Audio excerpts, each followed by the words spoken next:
Aid officials in Papua New Guinea estimate 270,000 people remain in urgent need of basic supplies following last month's deadly quake.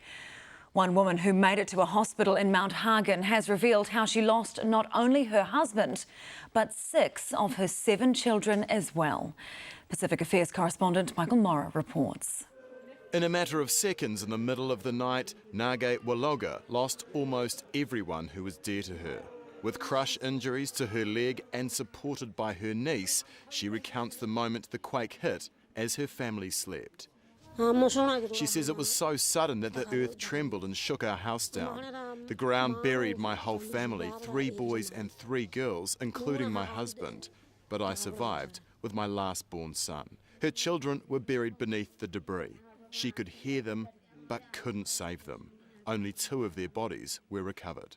One of her adult children was actually found with her baby covered by earth. It's just so horrific, it's incomprehensible.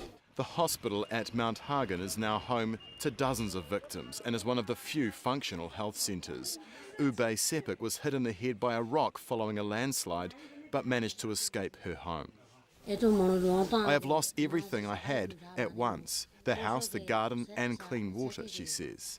Now I'm worried, where will I find a place to sleep, a place to eat fresh food and a place to drink clean water?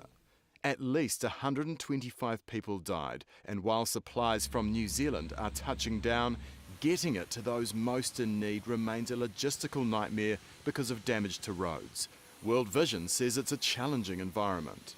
Even before the earthquake, for some people, reaching a health facility is a 2-day walk followed by a bus trip. One of their biggest worries is a reported spike in diarrhoea and other illnesses due to contaminated water, and many of the displaced will now have no choice but to permanently relocate. Michael Morrah, Newshub.